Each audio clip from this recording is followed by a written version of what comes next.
नमस्ते, नमस्ते। किसी को अनुदान देने से उसके काम में हाथ बटाना बेहतर है।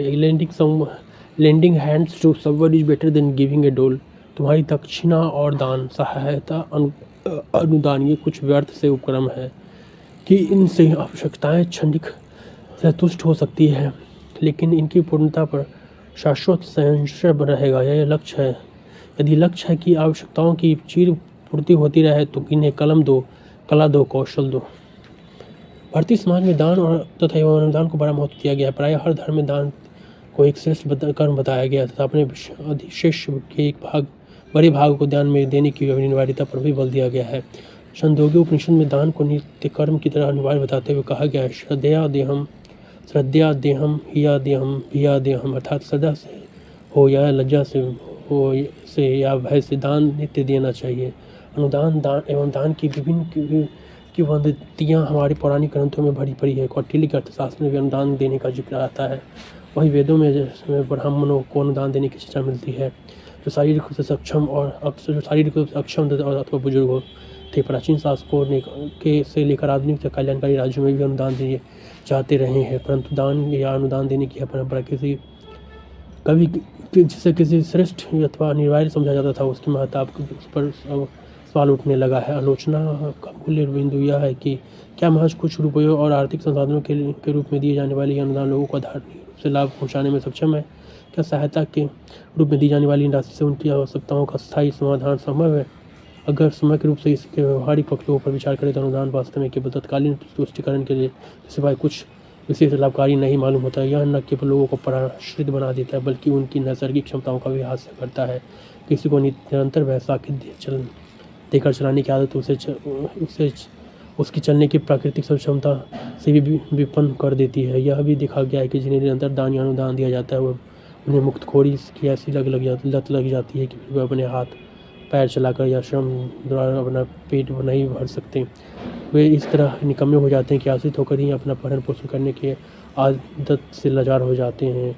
हमने ट्रेनों में, बस स्टेशनों में, धर्मस्थलों के बाहर लंबी कतार में खड़े कई ऐसे भिखारियों को देखा है जो शारीरिक रूप से स्वस्थ और शारीरिक श्रम द्वारा अपना जीवन यापन कर सकते हैं, परंतु वे मांग कर अपना गुजारा कर रहे हैं। ये उनकी लाचार आदत का परिणाम है। तार्किक रूप से दिया जाने वाला अनुदान वास्तव में दोनों पक्षों को नुकसान पहुंचाता है। अनुदान देने वाले की ओर से तो आर्थिक घाटे में रहते ही है, उनका नुकसान महज कुछ रुपये और आर्थिक संसाधनों का है, परंतु अनुदान प्राप्त करने वाले कई प्रकार के से नुकसान में रहते हैं। उनकी आगे बढ़ने की प्रवृत्ति में एक ठहराव आ जाता है, उनमें एक प्रकार का निकम्मापन भी घर कर जाता है तथा वे आसपास को अपने आप को समाज का निम्न एवं तुच्छ वर्ग मानने लगते हैं और एवं उनकी आत्महत्या में निरंतर गिरावट आने लगी है। वैदिक काल में जब ब्राह्मण धर्म का वर्चस्व था तो शासकों द्वारा ब्राह्मण को अनुदान देने की प्रथा के कारण कई ब्राह्मण निकम्मे हो गए और अपने कार्य से विमुख होते चले गए, जो उनके पतन का एक प्रमुख कारण बना। वर्तमान में दिए जाने वाला सरकारी अनुदानों की स्थिति भी कमोबेश कुछ ऐसी। सरकार द्वारा दिए जाने वाले अनुदानों का एक बड़ा भाग व्यर्थ में चला जाता है। आंकड़े बताते हैं कि भारत के सकल घरेलू उत्पाद का लगभग 3% व्यर्थ के अनुदान में चला जाता है, जिसका योगदान आय सुनिश्चित करने एवं गरीब दूर करने में केवल भरण पोषण के स्तर पर ही हो पाता है। केवल 1% अनुदान ही व्यक्तिगत उत्पादकता को बढ़ने में मदद करते हैं। सरकारी अनुदान मुख्य रूप से 4 क्षेत्रों में दिए जाते हैं: ईंधन, उर्वरक, खाद, रोजगार एवं रोजगार। यह भी सर्वविदित है कि पहले 2 प्रकार के अनुदान से गरीबों को कोई विशेष लाभ प्राप्त नहीं होता, जबकि आंकड़ों के अनुसार खाद एवं रोजगार के क्षेत्र में दिए जाने वाले अनुदान का लगभग 15% ही जरूरतमंदों तक पहुंच पाता है। जल वितरण प्रणाली, मनरेगा, स्वयं जयंती ग्राम रोजगार योजना, IRDP, ट्राइसेम आदि अनुदान आधारित योजनाओं की स्थिति किसी से छुपी नहीं। विभिन्न सरकारी समस्याओं से अपना पीछा छुड़ाने के लिए तथा तत्कालीन समाधान एवं प्रसिद्धि के लिए अनुदान की घोषणा कर देती है, परंतु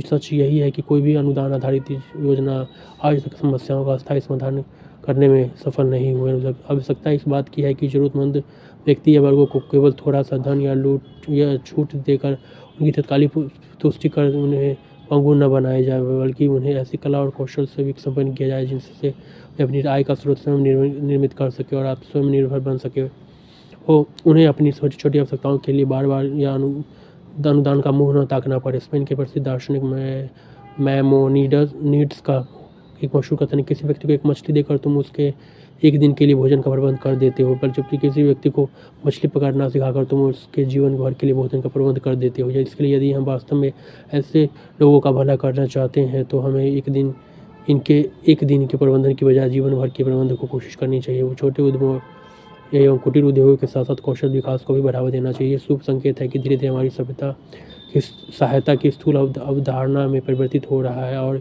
अब लोग सहायता को अपनी तरफ से मुक्ति का एक कार्य न समझकर इसे एक गंभीर दायित्व की तरह ले रहे हैं। इसे कई समाज सेवी इस प्रकार के कार्यों में संलग्न है। जब ऐसे समाज सेवियों की चर्चा उठती है तो बांग्लादेश के ग्रामीण बैंक के संस्थापक मोहम्मद यूनुस का नाम पहले आता है। उन्होंने अन्य व्यक्तियों की तरह भिखारियों को चंदा सिक्के का दान करना सही नहीं समझा और उन्होंने मांग कर गुजारा करने वाले उन बेरोजगारों को ऋण देकर उन्हें एक छोटी सी पूंजी दी और उन्हें उद्यम में लगाया जिससे कि वे स्वनिर्भर हो सके। महात्मा गांधी ने अपनी ग्राम और स्वराज की अवधारणा में भी अनुदान पर नहीं बल्कि सहकारिता और कौशल विकास पर अधिक बल दिया था। जापान एवं चीन के समाजों में छोटे छोटे कुटीर उद्योगों के लिए कौशल विकास में प्रशिक्षण पर अधिक बल दिया जाता है। प्रसिद्ध सामाजिक कार्यकर्ता बाबा आमटे ने भी कहा था, हमें जनता के लिए नहीं जनता के साथ कार्य करना है। वर्तमान में भारत सरकार की कौशल विकास के लिए कई कार्यक्रम चल रही है।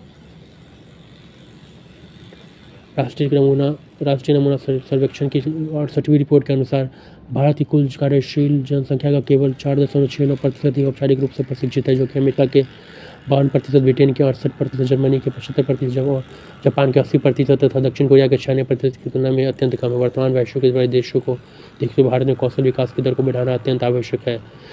भारत सरकार चलाए जा रहे skill India, digital India, startup आदि कार्यक्रम निश्चित ही लोगों के कौशल विकास की दिशा में महत्वपूर्ण कदम साबित होंगे, जो अनुदान के तत्कालीन समाधान से बेहतर एवं स्थायी समाधान होगा। नागरिकों को स्वावलंबी बनाने की दिशा में उठाए गए ये कदम न केवल लोगों को स्थायी रोजगार का प्रबंध करेंगे बल्कि समाज के हाशिए पर पड़े वर्गों में आत्मसम्मान एवं गरिमा का संचार करेंगे, जिससे कि वे अपने आप को उपेक्षित महसूस नहीं करें और समाज की मुख्य धारा में शामिल हो पाए। लेकिन इसका एक पहलू यह भी है कि अगर पूर्ण रूप से अनुदान की प्राप्ति कर दी जाती जाए तो वैसे निम्न वर्ग को जो कुशल श्रम तो है परंतु उसके पास उद्यम लगाने के लिए या उद्यम जारी करने के लिए पर्याप्त पूंजी नहीं हतोत्साहित होना पड़ सकता है। ऐसे उद्यमों को प्रोत्साहित करने के लिए ऋण और अनुदान की भी आवश्यकता मालूम पड़ होती है, परंतु इसके लिए भी कठोर शर्तें लगानी होगी ताकि पहले की तरह इसका दुरुपयोग न किया जा सके। इस प्रकार अनुदान उन्हें निकम्मेपन की ओर ले जाएगा बल्कि यह उन्हें प्रोत्साहित देगा।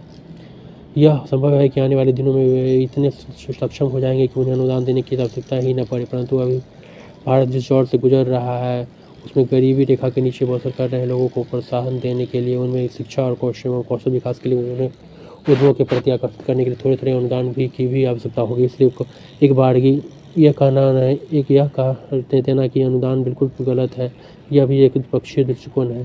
सामयिक रूप से कहना उचित होगा कि दान या अनुदान को बढ़ावा न देकर सीमित अर्थों में आवश्यक रखा जाए, परंतु उसके साथ लोगों को कलम, कला और कौशल से संपन्न किया जाए, तभी देश और समाज का सर्वांगीण विकास संभव है। Thank you.